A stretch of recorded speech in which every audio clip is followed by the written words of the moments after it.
Somos a Supre, importadora e distribuidora de equipamentos médicos e hospitalares, referência em produtos inovadores para diversas especialidades no universo da saúde. Trabalhamos com marcas líderes mundiais.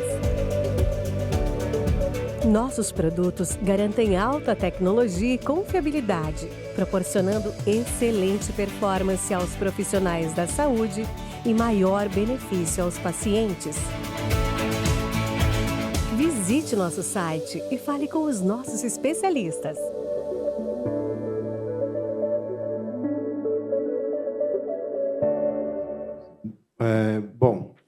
Esse é um simpósio satélite, eu não sabia que ia ser agora, desculpe, porque não estava bem preparado, achei que ia ser mais tarde ou amanhã, sei lá. Enfim, mas acho que esse simpósio é importante para todo mundo que é cirurgião. É uma novidade que no Brasil é novidade, nos Estados Unidos não é, mas que está entrando para a gente e que eu acho que isso pode ajudar bastante na nossa prática diária. Então, essa é a intenção de que vocês conheçam e vocês, eventualmente, se interessem sobre isso. Vai ter um stand, pessoal da Scout falando aí fora, tá? E para vocês tirarem as dúvidas, enfim, aprofundarem um pouquinho essa história.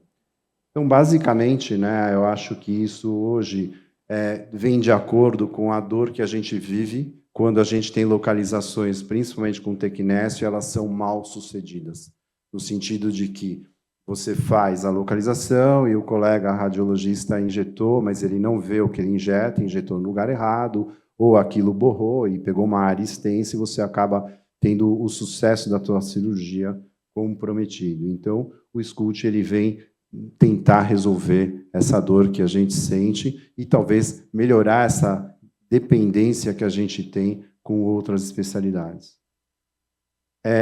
Se a gente for pegar a linha do tempo, a gente vê, então, que a gente começou, obviamente, com o fio metálico, foi para sementes radioativas, e hoje a gente tem esse pequeno radar que emite um sinal que vai ser detectado pelo probe.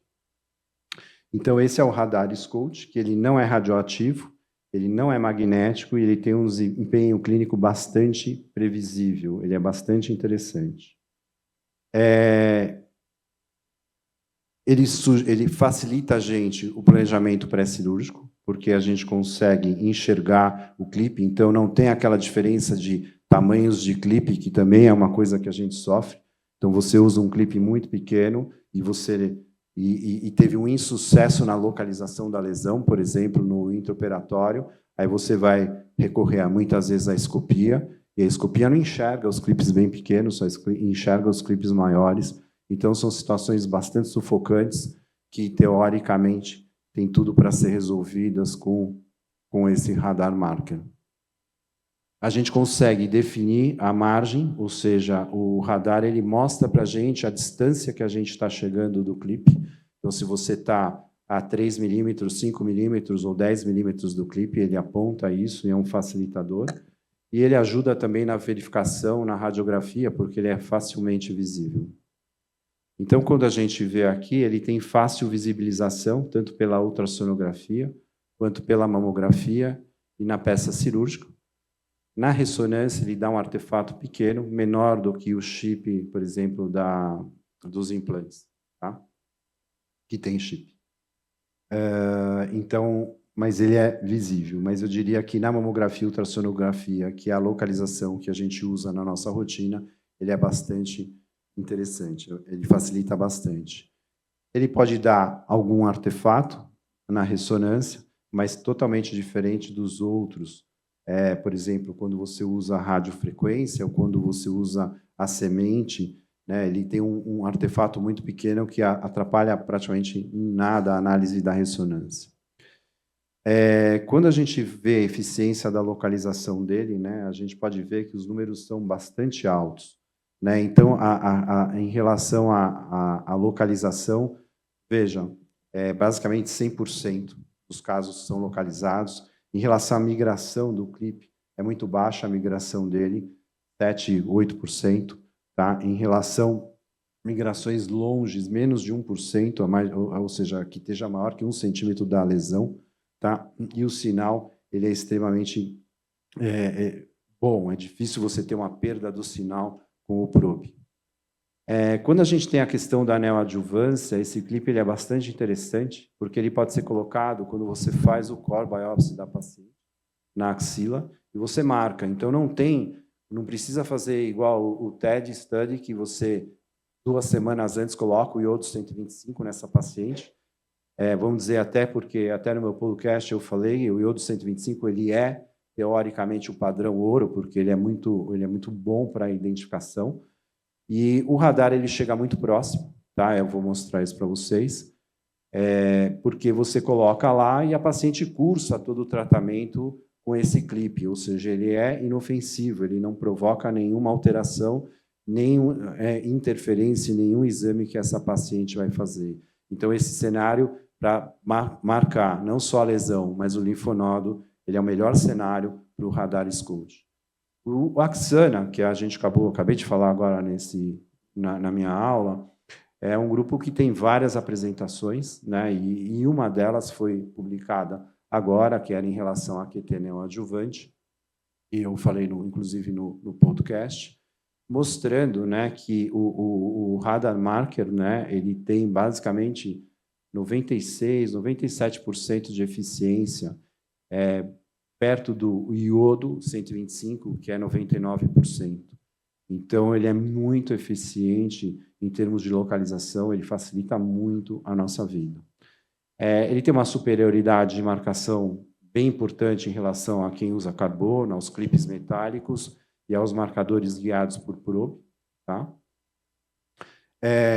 Em relação, quando a gente faz a comparação com o fio metálico e com a semente, né? Então, ele facilita o ajuste do centro cirúrgico, ou seja, ele facilita a agenda porque você perde menos tempo para fazer a localização e para fazer o procedimento, porque ele é mais efetivo nessa situação e ele ajuda a gente.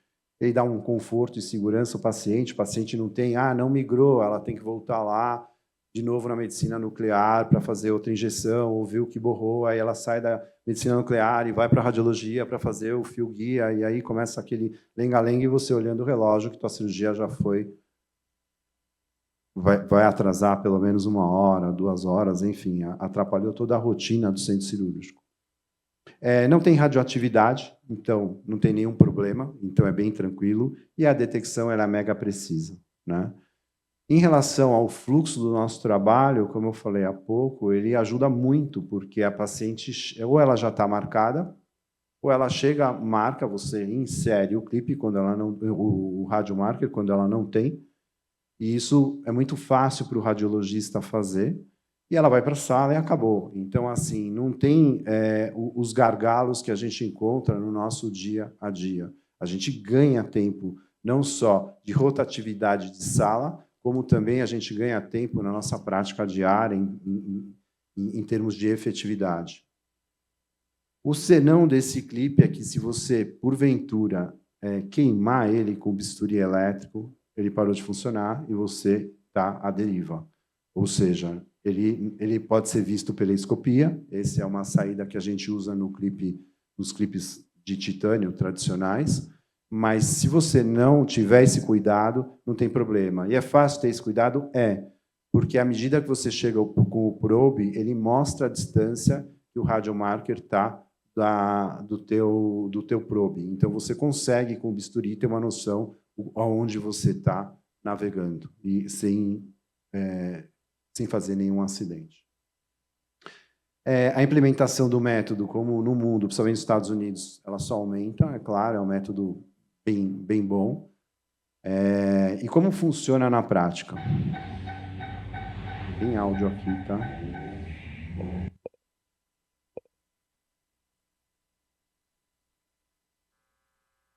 Então, esse é um caso de uma paciente de 63 anos que ela tinha feito uma mamotomia sem sucesso, que não retirou o que precisava, tá? E que essa mamotomia mostrou tecido mamário normal, não tinha nada. A gente fez a revisão de lâmina, que mostrou realmente que o procedimento dela não teve sucesso nenhum. Quando a gente fez a mamografia, a gente viu o pequeno clipe dessa mamotomia colocado em um lugar errado, porque a mamotomia errou o alvo, né? A gente fez um ultrassom, fez toda a avaliação com ressonância dessa paciente também. E a gente, então, fez novas 2 mamotomias com inserção do clipe tradicional que a gente usa no Einstein e que deu achados de atipia. O que eu fiz? A gente, então, procurou pôr o radiomarker onde estavam esses clipes para a gente testar o método e ver se funcionava bem. Então, quando você usa o probe, ele mostra no display a distância que está. Então, vê que o radiomarker ele é bastante visível e ele facilita bem como que a gente pode trabalhar. E aí o que eu fiz foi um setor duplo com essa paciente usando o Save Scoot.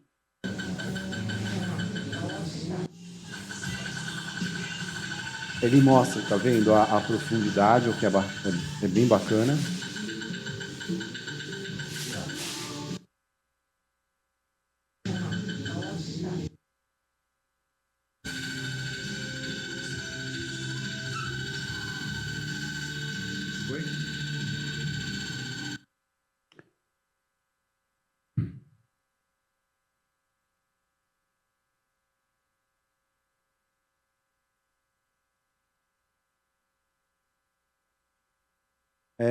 Então, esse é um método que ele realmente facilita a nossa rotina dentro do hospital, ele realmente tira o gargalo da medicina nuclear e das idas e vindas à radiologia, e isso ajuda bastante para a gente, ou seja, facilita muito o nosso trabalho.